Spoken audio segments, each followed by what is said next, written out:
भाई हमारी हालत बहुत ख़राब हो रही है। अब वो कहते हैं कि भारत को हर साल 35, 40, 50 फाइटर जेट्स चाहिए हर साल। खबरें दी भी हैं और आपको बताया भी है कि चाइना के तो 300 स्टेल्थ फाइटर रेडी हैं इस टाइम J-20 के। कैसे आप 1960 का एक एयरक्राफ्ट उड़ा सकते हैं और आज भी 2 स्क्वाड्रन आप इसलिए रिटायर नहीं कर रहे हैं, जमीन पे खड़े हैं क्योंकि आपके पास नए एयरक्राफ्ट ही नहीं है। दुनिया को दिखाने के लिए तो इवेंट मैनेजमेंट बहुत होती हैं, हमने सबमरीन्स ले लिए, हमने वो ले लिए, हमने ये ले लिया, हमने वो ले लिया, लेकिन कोई 2035 से पहले आने वाला है क्या? नाजरीन, जैसा कि आपने हाईलाइट में देखा, मजीद वीडियो कुछ सेकंड के बाद आपके साथ शेयर करते हैं। पाकिस्तान ने 5th जनरेशन तैयारों की जब से चीन और तुर्की के साथ डील की है तब से लेकर आज तक भारतीय एयर चीफ बार बार ये बात कर रहा है कि हमें भी 5th जनरेशन तैयारे चाहिए, जबकि कुछ तज्जियाकार भारतीय तो ये बात कर रहे हैं कि हमारे पास 4th जनरेशन तैयारे भी नहीं हैं, जो हैं वो कबाड़ बन चुके हैं। अगर देखा जाए तो चीन के पास पहले ही 5th जनरेशन तैयारे मौजूद थे, जबकि भारतीयों को सबसे ज्यादा परेशानी तब हुई जब पाकिस्तान ने ये तैयारे लेने के लिए एक कदम बढ़ाया। पाकिस्तान ने ये तैयारे खरीदने ही नहीं है बल्कि खुद तैयार करने के काबिल भी बन जाना है। चलिए आपको मज़ीद वीडियो की तरफ लेकर चलते हैं और भारतीय तज्जिया निगार की जुबानी ही सुनाते हैं कि वो इस बारे में क्या कुछ कह रहा है।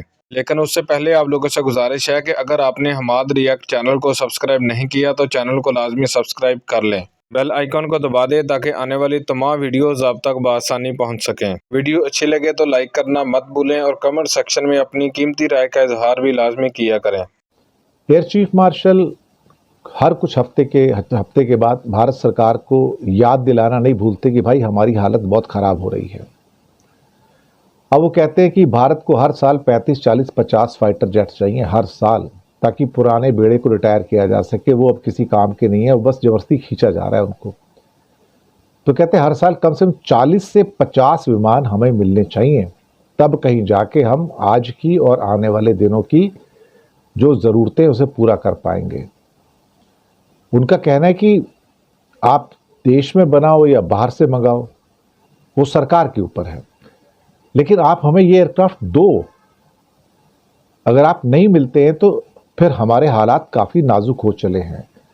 हमें सिर्फ पाकिस्तान को देख के नहीं, एक किस्म से कहा जाए तो बात बनानी है, हमें दरअसल चाइना को देखने की ज़रूरत है। और पीछे मैंने तो लगातार हमने अपने चैनल से आपको खबरें दी भी हैं और आपको बताया भी है कि चाइना के तो 300 स्टेल्थ फाइटर रेडी हैं इस टाइम J-20 के, और 200 तो इंडियन बॉर्डर पे लगे हुए हैं, लद्दाख से लेकर अरुणाचल तक।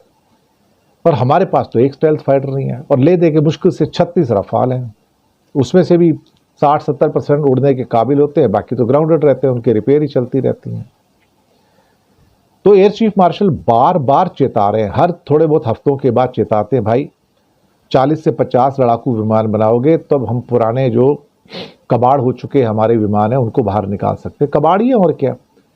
मुझे याद है कि कुछ साल पहले हमारे एयर चीफ मार्शल ने एक प्रेस कॉन्फ्रेंस में एक सवाल किया था प्रेस वालों से कि क्या आप में से कोई 1960 की कार चलाता है कि? तो हंसने लगे सामने से प्रेस वाले, कहते क्या बात कर रहे हो, 1960 की कार कौन चलाएगा साहब। तब उन्होंने कहा था कि हम 1960 के हम फाइटर एयरक्राफ्ट उड़ाते हैं, MiG-21। तो तब सारी मुस्कुराहटें चेहरे से गायब हो गई थी कि कैसे आप 1960 का एक एयरक्राफ्ट उड़ा सकते हैं और आज भी 2 स्क्वाड्रन आप इसलिए रिटायर नहीं कर रहे हैं, जमीन पे खड़े हैं क्योंकि आपके पास नए एयरक्राफ्ट ही नहीं है। और अगर कोई अभी निजी उद्योग सामने आ भी गया तो एक साल में 10-12 एयरक्राफ्ट बना के तैयार कर देगा। हमारी जरूरत तो 35, 40, 50 की हर साल की है। हम क्या करें अल्टीमेटली। मुझे लगता है कि उनका कहना अपनी जगह ठीक है, पर क्या सरकार सुनने को तैयार है? क्या सरकार के कानों के ऊपर जूं रेंग रही है कि एयरफोर्स की हालत बहुत नाजुक हो चुकी है? और हम बार बार ये कह कि पाकिस्तान से हम पावरफुल हैं एयरफोर्स में। भाई पाकिस्तान से मुकाबला नहीं है ना, मुकाबला चाइना से है, जो 300 स्टेल्थ फाइटर लेके आपके दरवाजे पे खड़ा है और आपके पास एक भी नहीं है। वही तो AP सिंह बार बार कह रहे हैं ना। आप ये क्यों कहते हैं कि पाकिस्तान से मुकाबला है? आपका मुकाबला पाकिस्तान से नहीं है भैया, आपका मुकाबला चाइना से है। और कहीं अगर 2 फ्रंट वॉर हो गई तो फिर हमारे तो आर्मी के जनरल कई बार कह चुके हैं, एयरफोर्स वाले भी कह चुके हैं। वो ये नहीं कहते कि हम लड़ेंगे नहीं, वो कहते फिर we will fight a 2 front war with whatever we have. ये एक तरह से उसके अंदर मजबूरी झलक रही है कि हमारे पास जो कुछ होगा वही लेके लड़ेंगे, अब क्या करेंगे अल्टीमेटली। वही चाइना का 1962 वाला मसला वापस आ जाएगा कि हम लड़ेंगे तो सही, जो हमारे पास है वही लेके लड़ेंगे। तो हमने 1962 की सिचुएशन को वापस लाकर खड़ा कर दिया है अपनी आर्म फोर्सेस के लिए। दुनिया को दिखाने के लिए तो इवेंट मैनेजमेंट बहुत होती हैं, हमने सबमरीन्स ले लिए, हमने वो ले लिए, हमने ये ले लिया, हमने वो ले लिया, लेकिन कोई 2035 से पहले आने वाला है क्या? कुछ नहीं आने वाला। तो हवा में बातें बहुत हैं, ज़मीन पे बहुत कम है, क्योंकि हर गुजरते साल के साथ आर्म फोर्सेस के बजट सब कटते चले जा रहे हैं, घटते जा रहे हैं, ये सबको पता है। पर क्या कोई यकीन करेगा? कोई सुनने को तैयार है यहाँ पर? शायद जब तक एक चोट ना लग जाए किसी के हाथों, तब तक कुछ नहीं होने।